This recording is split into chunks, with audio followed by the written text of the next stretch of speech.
What if the person you really need to forgive isn't someone you can see, but a shadow inside your own mind? What if the real healing doesn't come from fixing your relationship with your mother, but from changing how you relate to the image of her that still controls you? Today's video dives deep into a hidden truth many shy away from: how the mother archetype shapes your emotions, identity, and freedom. An important warning: this is not an easy topic. It's dense, full of details, and also touches on points that may be uncomfortable for some. It requires maturity and being prepared to reflect on this. For years, Carl Jung studied this inner world, revealing a journey that's uncomfortable but absolutely essential. Because until you face this hidden part of yourself, true healing will always feel just out of reach. Before we get into it, be sure to subscribe to Wise Mind channel to have access to fresh insights on personal growth and spirituality. Now, let's explore this powerful and sometimes challenging inner reality with clarity and courage. First truth: the mother complex, the invisible prison. Let's take a closer look at what Carl Jung called the mother complex. This isn't about blaming your mom or pointing fingers.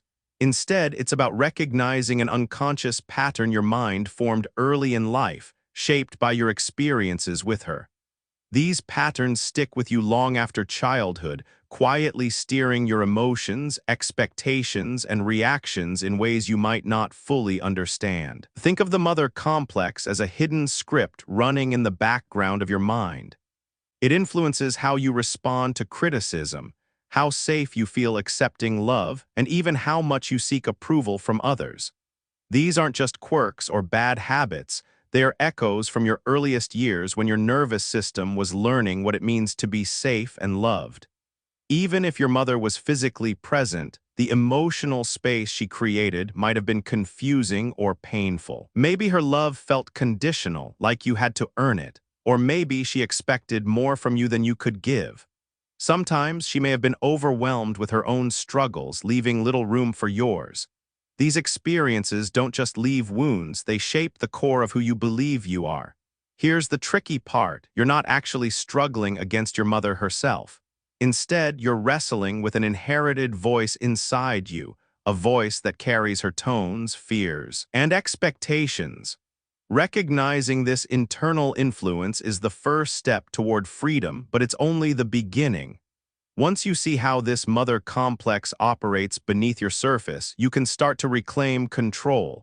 You begin to notice when your reactions are shaped by this inner script, and you learn to respond differently. Instead of being ruled by unconscious patterns, you can choose how you want to feel and act. This understanding turns something that once limited you into a tool for growth and healing. Second truth: the inner archetype, mother as universal pattern. Inside each of us lives an archetype, an unconscious pattern that shapes how we experience the world, and one of the most powerful is the mother archetype. It's important to understand that archetypes aren't people. They are universal energies or themes that everyone carries, crossing time and cultures. The mother archetype represents nurture, safety, and origin, the foundation of care and growth. When this archetype is healthy and balanced, it provides us with feelings of security and unconditional love. But when it remains unhealed or distorted, it can become a hidden prison.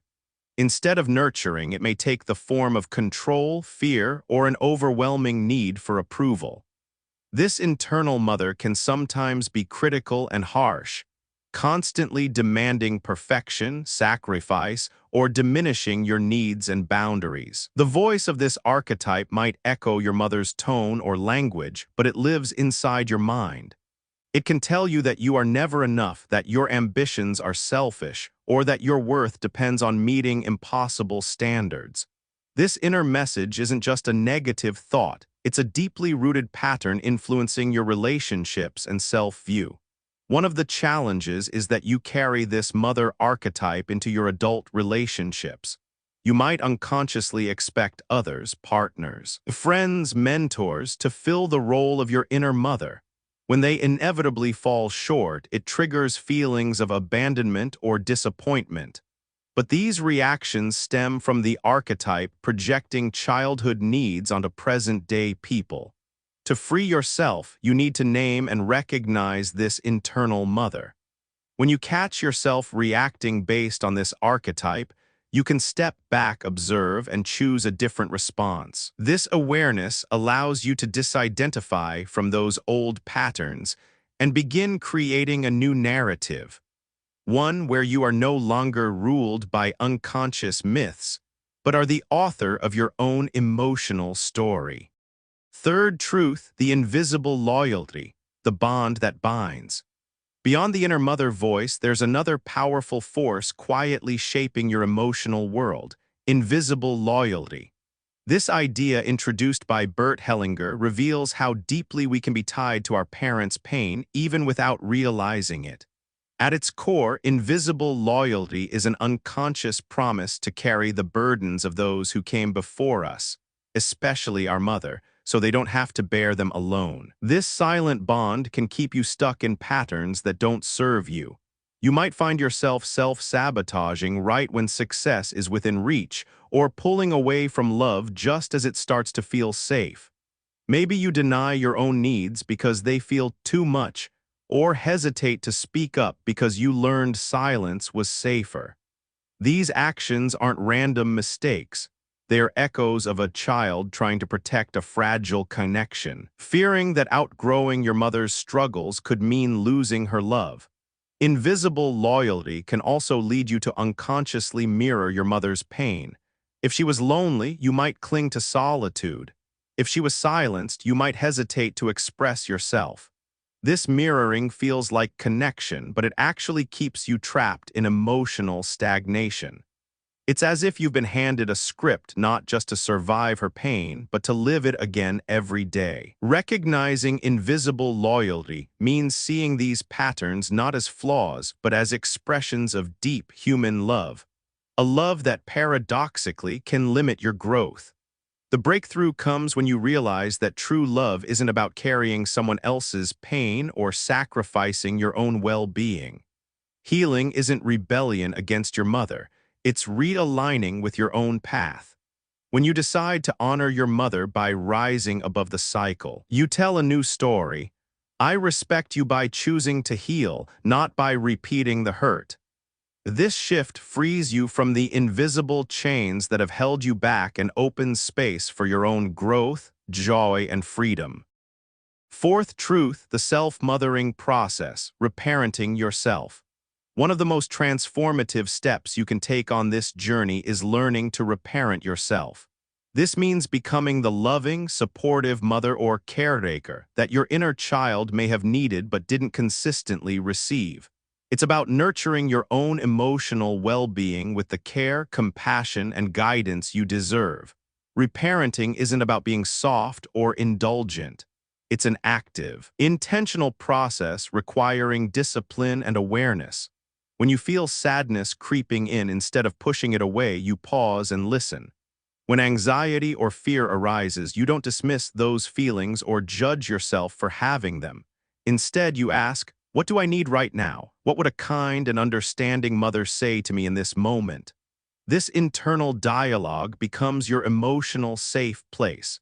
It's where you validate your feelings without letting them overwhelm you. You learn to protect your boundaries firmly but lovingly, and you recognize unhealthy patterns before they take root again. Being your own mother means giving yourself permission to rest without guilt, to celebrate your victories without needing external approval, and to treat yourself with patience and kindness through setbacks. At first, this might feel unfamiliar or even strange because it's something most of us were never taught. But with practice, this inner relationship becomes the foundation for healthier connections with the outside world. When you nurture yourself in this way, you gradually break free from projecting the old mother archetype onto others. Instead, you meet people as equals, not as figures who need to fix you or fill an emotional void. This rebirth of self-care and self-worth is a powerful tool in healing. By becoming your own mother, you step into a new role as both nurturer and protector of your emotional life. It's a conscious choice to rewrite the story and craft a stronger, freer sense of self.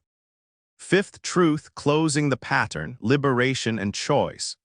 Breaking free from these old patterns doesn't mean erasing your past or rewriting history.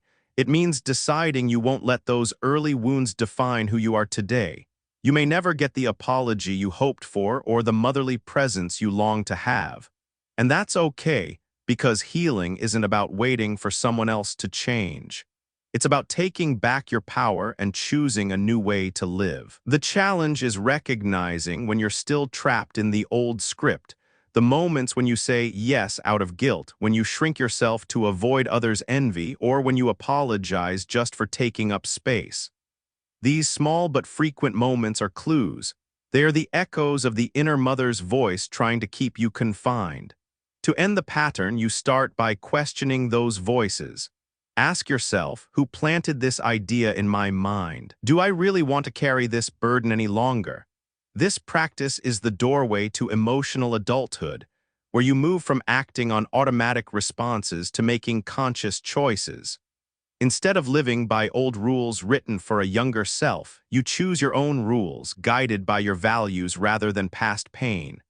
Ending these cycles isn't about a dramatic, one-time breakthrough. It's a series of small, everyday revolutions, pausing, breathing, and choosing differently over and over. Doing this makes space for something new. Joy that's free from conditions, self-worth that doesn't need proof, and love that respects your dignity.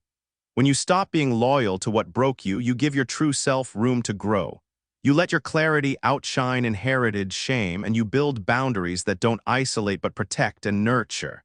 This is real freedom, not absence of pain, but presence of power. Power that comes from no longer waiting for permission to live fully. Power that comes from finally choosing yourself. Redefining the inner mother. Healing doesn't require cutting ties or erasing the role your mother played in your life. Instead, it asks you to redefine her place inside your mind and heart. The mother you've been waiting for to change or show up differently isn't the answer, because that version was shaped by the past, by shadows and patterns you inherited. True freedom comes when you take that powerful mother figure within yourself and consciously reshape it into a source of strength, compassion, and support. This inner transformation is a turning point. It's the moment you stop waiting for external validation or healing and start stepping into your own power. You begin to show up for yourself in the way you wished your mother could. This doesn't mean becoming perfect or having all the answers. It means embracing your whole self, flaws, wounds, and all, with kindness and courage. The more you integrate this conscious mother archetype, the less you need to rely on others to fill those gaps, and the more you can love from a place of wholeness rather than need. As you redefine your inner mother, you rewrite the narrative of your life. You move from a story of pain and dependency to one of autonomy and unconditional self-love. From here, relationships with others become healthier and more equal, since they are no longer about filling old voids, but about sharing genuine connection. This is not just healing, it's empowerment. The mother figure within becomes your greatest ally, guiding you toward freedom and peace. To sum up, this journey is about recognizing and releasing the hidden forces from your past that silently govern your emotions and behaviors. By understanding the mother complex and invisible loyalty, learning to reparent yourself, and transforming the inner mother archetype, you reclaim your power and step into emotional adulthood. Healing isn't about fixing your past. It's about choosing a new story for your future built on awareness, self-compassion, and true freedom. If this message spoke to you, feel free to share your thoughts, questions, or experiences in the comments below. And don't forget to like this video and subscribe to the channel for more deep, honest discussions that help you understand yourself better and grow every day. Your journey to healing is just beginning, and we're here to support you along the way.